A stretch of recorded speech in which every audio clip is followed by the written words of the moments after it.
కీర్తన 29:4 ఇట్లా పలుకుతుంది, యెహోవా స్వరము బలమైనది, యెహోవా స్వరము ప్రభావము గలది. The voice of the lord is powerful, the voice of the lord is full of majesty. కళ్ళు మూసుకొని ప్రార్థించుకుందాం. స్తోత్రం నాయనా, నీ స్వరము బలము గలది, బలహీనులను బలపరిచేది, కృంగిన వారిని లేవనెత్తేది, చీకటిలో ఉన్న వారి జీవితంలో వెలుగు నింపేది. నాయన, ఈ వాక్యం వింటుండగా ఒక్కొక్క బిడ్డను నీ కొరకు వెలిగించమని, కృంగుదలలోంచి లేవనెత్తమని, ఒకరొకరిని దర్శించమని యేసు నామములో ప్రార్థిస్తున్నాను తండ్రి, ఆమేన్.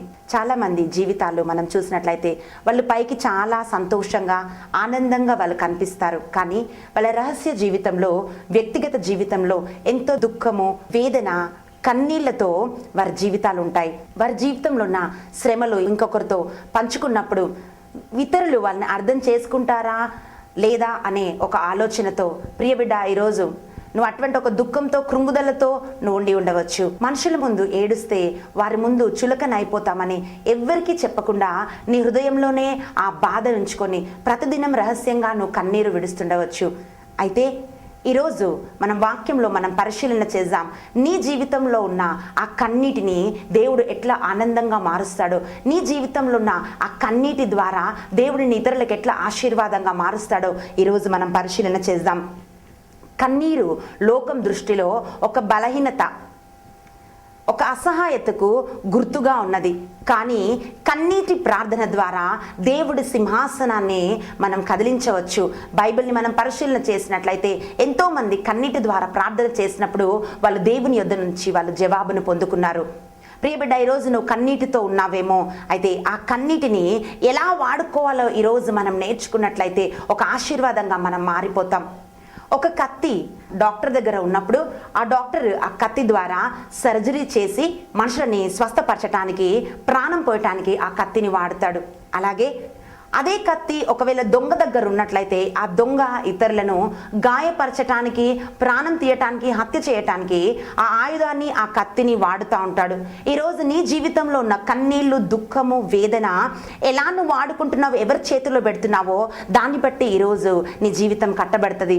ఒకవేళ సాతాను నీ కన్నీటిని వాడుకున్నట్లయితే ప్రతినిత్యం ఇదిగో నీకు తోడెవరు లేరు, ఈ దుఃఖంలోంచి నువ్వు బయటికి రాలేవు, ఈ వేదన నుంచి నువ్వు బయటికి రాలేవని ప్రతినిత్యము నీతో మాట్లాడుతూ నిన్ను కృంగ చేస్తూ ఉంటాడు. ఎప్పుడైతే మనం కృంగిపోయి ఉంటామో ఆ కృంగుదలలో మనం ప్రార్థన చేయలేము, వాక్యం చదవలేము, ఇతరులతో సంతోషంగా మనం ఉండలేము, మనుషులు ఎవరు మాట్లాడుతున్నా మనకు అర్థం కాదు, మన శరీరంలో కూడా శక్తిని మనం కోల్పోతూ ఉంటాము. అయితే మనం దేవునిలో ఎదగకుండగా, ఈ లోకంలో మనం ఆశీర్వాదంగా మారకుండగా సాతాను ఈ కృంగుదలను వాడుకుంటా ఉంటాడు. అదే నీ కన్నీటిని తీసుకొని వెళ్ళి నువ్వు పరిశుద్ధాత్మని చేతిలో నువ్వు పెట్టినట్లయితే, నీ ద్వారా, కన్నీటి ద్వారా నువ్వు ప్రార్థన చేసినప్పుడు నీవు నీ కుటుంబానికి ఆశీర్వాదంగా మారిపోతావు. నిన్ను దేవుడు ఆ ప్రార్థన ద్వారా దీవిస్తాడు. ప్రియబిడ్డ, అయితే ఈరోజు నీ కన్నీటితో నువ్వు ఉన్నప్పుడు ఎలా నువ్వు ప్రార్థన చేయాలి, బైబిల్లో ఎలా వాళ్ళు దీవెనలు పొందారో కొద్దిసేపు మనం పరిశీలన చేద్దాం. యాకోబు రాసిన లేఖ 5వ అధ్యాయము 13వ వచనంలో మనం చూస్తున్నాము, మీకు శ్రమలు కలిగినప్పుడు మీరు ప్రార్థన చేయాలి. శ్రమలు కలిగినప్పుడు మనం స్తుతించలేము, వాక్యం చదవలేము, ఏం చేయలేము. కానీ ఎప్పుడైతే నువ్వు కన్నీటితో నువ్వు ప్రార్థన చేస్తావో ఆ ప్రార్థన గొప్ప దీవెనలాగా మారిపోతుంది. హోషేయ గ్రంథము 12వ అధ్యాయము 3-4 వచనాల్లో మనం చూస్తున్నాము, అతడు దేవునితో పోరాడెను, అతడు దూతతో పోరాడి జయమొందెను, అతడు కన్నీరు విడిచి అతనిని బతిమాలెను. ఇక్కడ యాకోబు అనే వ్యక్తి దేవదూతతో పోరాడాడు అని మనం చూస్తున్నాం. అతడు కన్నీరు విడిచి అతను బతిమిలాడి దేవదూత మీద జయం పొందినట్లుగా మనం చూస్తున్నాం. బైబిల్ గ్రంథం మనం పరిశీలించి చూసినట్లయితే దేవదూతలు సంహరిస్తున్నప్పుడు ఒక్క దేవదూత 1,85,000 మంది శత్రువులను సంహరించినట్లుగా మనం చూస్తున్నాం. అదే దేవదూతతో యాకోబు పోరాటం చేస్తున్నాడు. పోరాటం చేసి ఏ ఆయుధము యాకోబు చేతిలో ఉంది? అది కన్నీటి ప్రార్థన. కన్నీటితో ఆ దేవదూత పాదాలు పట్టుకుంటున్నప్పుడు ఆ దేవదూత మీద యాకోబు జయం పొందినట్లుగా మనం చూస్తున్నాం.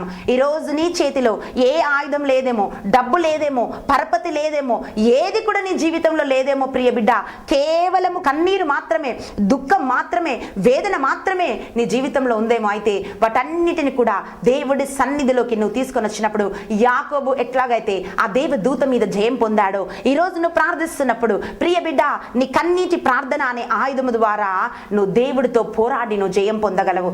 ఎందుకు ఇలా కన్నీటితో యాకోబు ప్రార్థించవలసి వచ్చింది?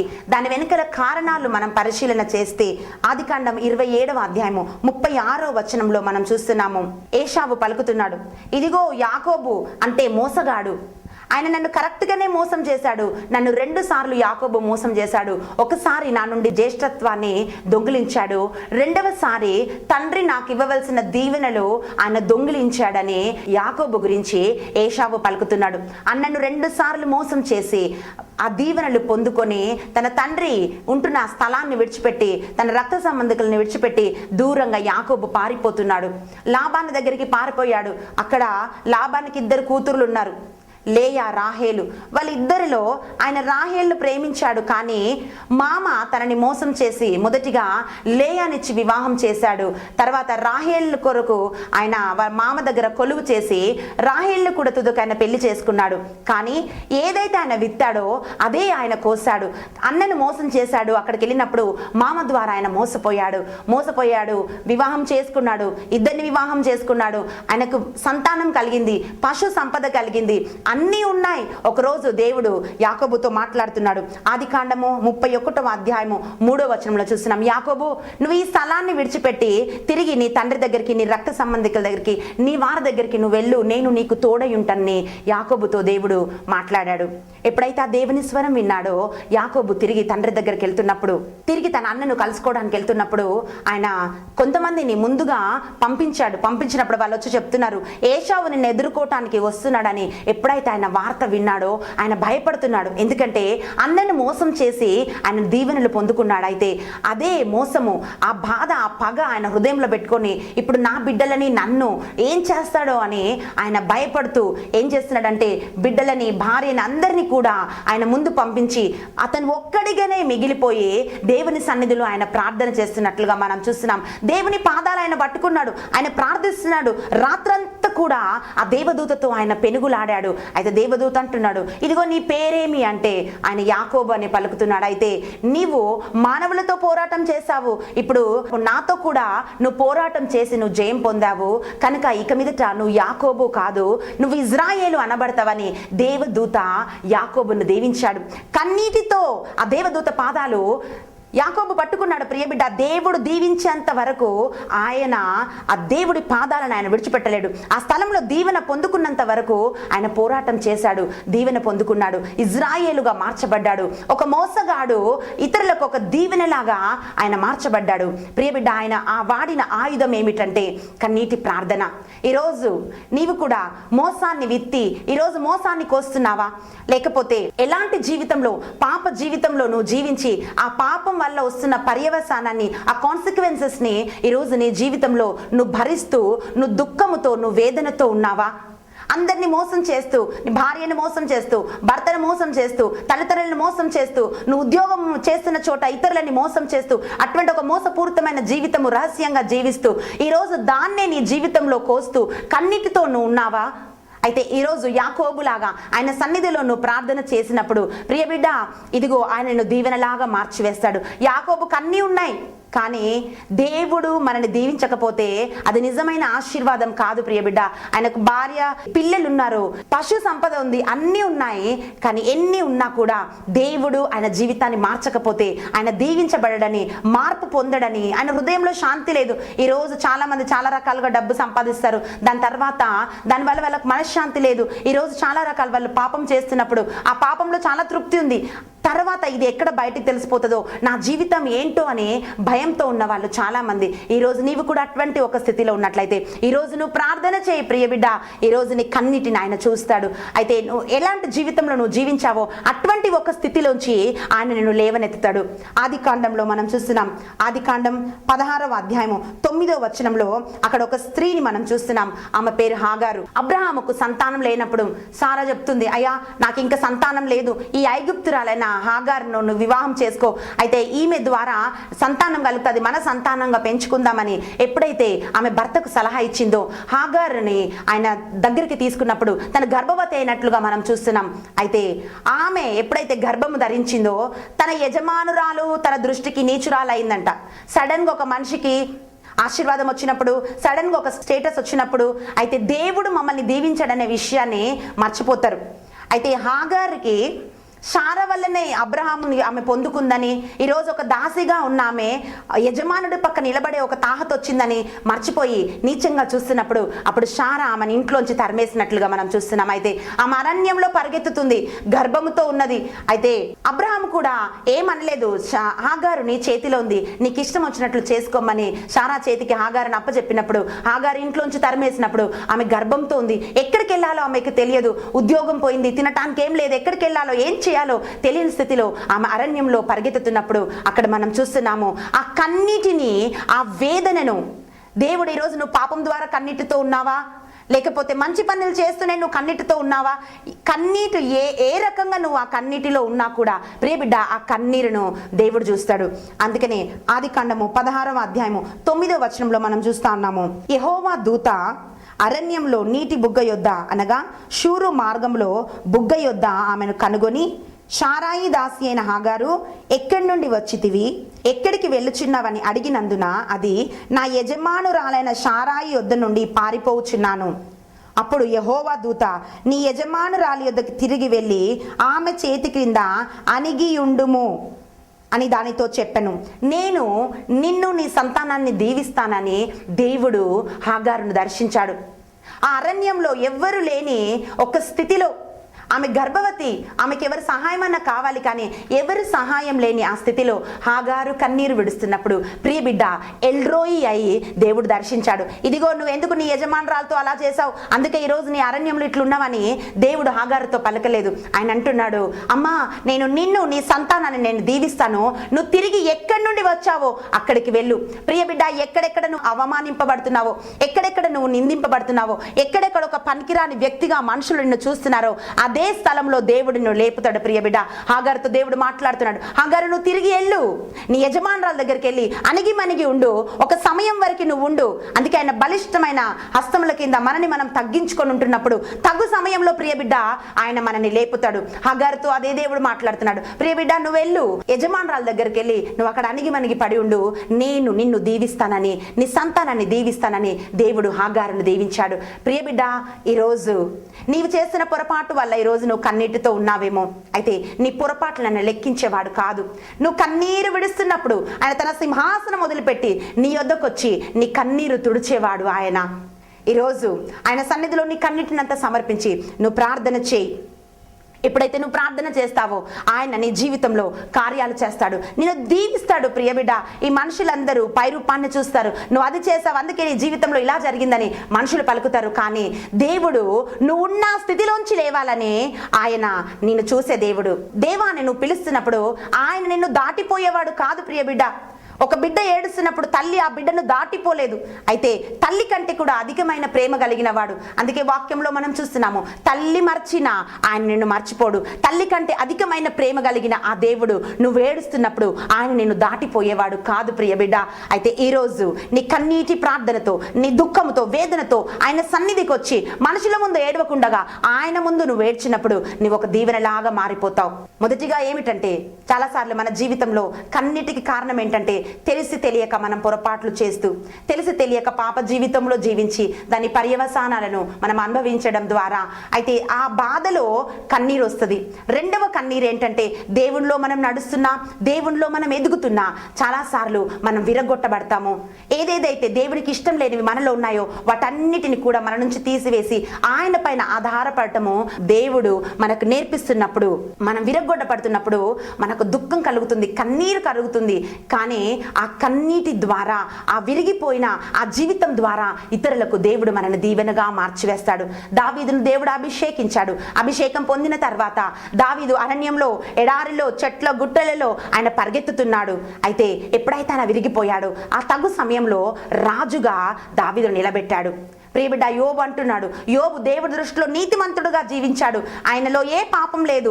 స్వయాన దేవుడు చెప్తున్నాడు, యోబు వంటి నీతిమంతుడు ఈ లోకంలో ఒక్కడు కూడా లేడని. అటువంటి ఒక నీతిమంతుడు జీవితంలో కన్నీళ్లు, కష్టాలు, ఆస్తి వెళ్ళిపోయింది, బిడ్డలు చనిపోయారు, స్నేహితులు విడిచిపెట్టారు, అప్పటి వరకు ప్రేమించిన వాళ్ళందరూ కూడా విడిచిపెట్టారు. ఈ రోజు నువ్వు మంచి స్తోమతలో ఉన్నప్పుడు, నువ్వు డబ్బుతో ఉన్నప్పుడు, సంపదతో ఉన్నప్పుడు అందరూ నీ దగ్గరకు వస్తారు. ప్రియబిడ్డ, నువ్వు ఆరోగ్యంతో ఉన్నప్పుడు అందరూ నీ దగ్గరకు వస్తారు. నువ్వు అందరికి అన్ని పనులు చేసి పెట్టి ఉండవచ్చు. అయితే ఈ రోజు నువ్వు అనారోగ్యంతో ఉన్నప్పుడు, నిన్ను చూడడానికి ఒక్క వ్యక్తి కూడా లేదేమో. ఈ రోజు నువ్వు అవసరతలో ఉన్నప్పుడు, ఇదిగో నేను నీకు సహాయం చేస్తానని నీతో నిలబడే ఒక్క వ్యక్తి కూడా నీకు లేడేమో. ప్రియబిడ్డ, ఈ రోజు అటువంటి ఒక స్థితిలో ఉన్నావేమో. అయితే నీకు అధికారం ఉన్నప్పుడు, నీకు పేరు ప్రతిష్టలు ఉన్నప్పుడు, నీ చుట్టూ ఉండే వాళ్ళు అనేక మంది ఉండవచ్చు. ఈ రోజు వాళ్ళందరిని విడిచిపెట్టారేమో. నీ కన్నీళ్ళే నీకు ఆహారంగా, పానీయంగా మారిపోయావేమో. కృంగుదలలో, విరిగిన స్థితిలో నువ్వు ఉన్నావేమో ప్రియబిడ్డ. కానీ నీ కన్నీళ్లను దేవుడు చూస్తున్నాడు. ఆ కన్నీటంతటికి కూడా ఆయన జవాబిస్తాడు. ప్రియబిడ్డ, యోహాను సువార్త 11వ అధ్యాయము 33, 35 వచనాల్లో మనం చూసినట్లయితే లాజరు మరణించాడు. మరియా, మార్తా దుఃఖంలో ఉన్నారు. వాళ్ళని చూడటానికి యేసయ్య స్థలానికి వచ్చాడు. ఆ స్థలానికి వచ్చినప్పుడు ఎప్పుడైతే యేసయ్యని మరియమ్మ చూసిందో, అయితే ఆమె దుఃఖంతో ఉంది. మరియ పరిగెత్తుకుంటూ వచ్చి యేసయ్య దగ్గరకు వచ్చి చెప్తుంది, అయ్యా నువ్వు లేవయ్యా, ఇదిగో నా సోదరుడు మరణించాడని ఆమె కన్నీటితో గుండె పగిలిన ఆ స్థితిలో ఆమె ఏడుస్తున్నప్పుడు అక్కడున్న యూదులందరూ కూడా ఏడ్చినట్లుగా మనం చూస్తున్నాం. ఎప్పుడైతే మరియ కన్నీరు విడిచిందో, అక్కడ వచనంలో మనం చూస్తున్నాము, యేసు కన్నీరు విడిచెను. ఈ రోజు నువ్వు ఏడుస్తున్నావా ప్రియబిడ్డ? నిన్ను ఓదార్చడానికి నీతో నిలబడే వాళ్ళు ఎవరు లేరా? కానీ యేసయ్య నీతో ఉన్నాడు. నిన్ను ఓదార్చడానికి నీ పక్కన నిలబడ్డాడు. ఆ రోజు మరియను ఓదార్చిన దేవుడు ఈ రోజు నిన్ను ఓదార్చడానికి, నిన్ను బలపరచడానికి ఆయన నీతో నిలబడి ఉన్నాడు. ఎవరు నిన్ను ఓదార్చడం అవసరం లేదు, ఎవరు నిన్ను ఆదరించడం అవసరం లేదు. ప్రియబిడ్డ, నీ కన్నీటిని ఆయన చూస్తా ఉన్నాడు. అయితే మరియ ఎప్పుడైతే అలా ఏడ్చిందో, యేసయ్య మరణించిన ఆ లాజరుని ఆ సమాధిలోంచి ఆయన లేపాడు. ప్రియబిడ్డ, ఎందుకంటే ఆ కన్నీరు వాళ్ళ జీవితంలో ఎందుకు దేవుడు ఎలో చేశాడంటే, వారి కుటుంబాన్ని అక్కడున్న ఆ ఊరిలో, ఆ గ్రామంలో అంతటా మహిమపరచడానికి. ఈ రోజు నీ కన్నీటి ద్వారా, నీ విరిగిపోయిన నీ స్థితి ద్వారా ప్రియబిడ్డ, నీ ఇంటికి మహిమ, నీ మినిస్ట్రీలో ఒక మహిమ, ఈరోజు ఇదిగో నీ సేవా జీవితంలో ఒక మహిమ, విశ్వాసిగా ఆయనలో నువ్వు కొనసాగుతున్నప్పుడు ఇదిగో నిన్ను దేవుడు మహిమపరుస్తాడు. ఈరోజు కన్నీటితో ఉంటే ఆ కన్నీటిని అంతటిని కూడా ఆయనకి సమర్పించి నువ్వు ప్రార్థన చేయి. ఈరోజు ప్రియబిడ్డ, పాపం ద్వారా నువ్వు కన్నీటితో ఉన్నావేమో. లూకా సువార్త 22వ అధ్యాయం 44వ వచనంలో మనం చూస్తున్నాము, యేసయ్య గెత్సెమనే తోటలో నీ కొరకు, నా కొరకు ఆ చెమట రక్త బిందువుల వలె మారేంత వరకు ఆయన నీ కొరకు, నా కొరకు కన్నీటి ప్రార్థన చేశాడు. పాపం వలన ఈరోజు నువ్వు కన్నీటితో ఉన్నావా? ఆయన నీ బలహీనతను అర్థం చేసుకోగలడు. లేక దేవుణ్ణిలో నడుస్తూ, దేవుని కొరకు జీవిస్తూ ఈరోజు విరిగిపోయి, నలిగిపోయి, అన్నిటినీ ఆయన కొరకు కోల్పోయి నువ్వు దుఃఖంతో, వేదనతో ఉన్నావేమో. ఆ రోజు మరియా, మార్తను, లాజరును మహిమపరిచిన అదే దేవుడు ఈరోజు నిన్ను కూడా మహిమపరుస్తాడు ప్రియబిడ్డ. అయితే మరియతో కన్నీరు కార్చిన అదే దేవుడు ఈరోజు నీతో కూడా కన్నీరు కారుస్తాడు. అందుకే మనం చూస్తా ఉన్నాము, కీర్తన 126వ అధ్యాయము 5-6 వచనాలలో, కన్నీళ్లు విడుచుచు విత్తువారు సంతోష గానముతో పంటను కోసెదరు, పిడికెడు విత్తనములు చేత పట్టుకొని ఏడ్చుచు పోవు విత్తువాడు సంతోష గానము చేయిచు పన్నెలను మోసుకొని వచ్చును అని మనం చూస్తున్నాము. ఈరోజు నీ జీవితంలోని దుఃఖం అంతా కూడా ఆయన సంతోషంగా ఆయన మార్చివేస్తాడు. నీ దుఃఖ దినములు 10 రోజులే అని ప్రకటన గ్రంథంలో మనం చూస్తున్నాము. అయితే ఆ దుఃఖ దినాల తర్వాత దేవుడు నిన్ను ఆనంద తైలంతో అభిషేకిస్తాడు ప్రియబిడ్డ. అయితే నీ కన్నీటిని ఆయన ఒక ఆశీర్వాదంగా మార్చివేస్తాడు. అందుకే కీర్తన 56:8వ వచనంలో మనం చూస్తున్నాము, నా కన్నీళ్లు నీ బుడ్డిలో ఉంచి ఉన్నావు, అవి నీ కవల కనబడును కదా. నీ కన్నీటికి మనుషులకు అర్థం తెలియకపోవచ్చు. నువ్వు ఎంత కన్నీరు గారుస్తున్నా నీ భర్తకు అర్థం అవటం లేదేమో, నీ బిడ్డలకు అర్థం అవటం లేదేమో, నీ భార్యకు అర్థం అవటం లేదేమో, నీ స్నేహితులకి ఎవరి కొరకు ఈరోజు ఆ గాయాలు పొందుకొని నువ్వు ఏడుస్తున్నావో వాళ్ళకెవరికి అర్థం అవటం లేదేమో. ప్రియబిడ్డ, నువ్వు సేవలో ఉన్నావేమో, అయితే నీ సంఘం కొరకు నువ్వు కన్నీరు కారుస్తున్నావేమో, ఆ కన్నీరు ఆ మనుషులకు అర్థం అవ్వటం లేదేమో. కానీ వాక్యం పలుకుతుంది, నీ ప్రతి ఒక్క కన్నీరు ఆయన తన బుడ్డిలో దాచిపెట్టుకున్నాడు. అది చాలా విలువైనది ప్రియబిడ్డ. యేసయ్యనే మరియతో ఏడ్చాడు. ఈరోజు నువ్వు ఏడుస్తుంటే వాటన్నిటిని కూడా ఆయన తన బుడ్డిలో దాచుకున్నాడు. ఒక్కొక్క కన్నీటి బొట్టుకు ఆయన విలువనిస్తాడు. నీ అవమానానికి ప్రతిగా రెట్టింపు ఘనతను ఆయన అనుగ్రహిస్తాడు ప్రియబిడ్డ.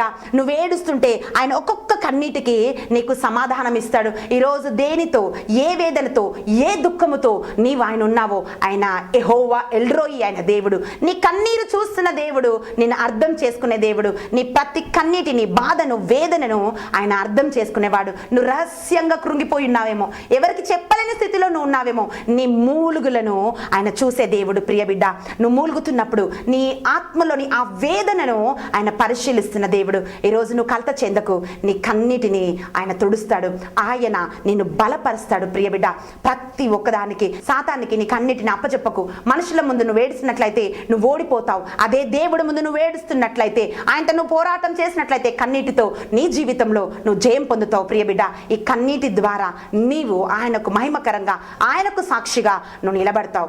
1 కొరింథీ రాసిన లేఖ 15వ అధ్యాయము 42-43 వచనాలు మనం చూసినట్లయితే, శరీరము క్షయమైనదిగా విత్తబడి అక్షయమైనదిగా లేపబడును, ఘనహీనమైనదిగా విత్తబడి మహిమగలదిగా లేపబడును, బలహీనమైనదిగా విత్తబడి బలమైనదిగా లేపబడును. ప్రకృతి సంబంధమైన శరీరముగా విత్తబడి ఆత్మ సంబంధమైన శరీరముగా లేపబడును.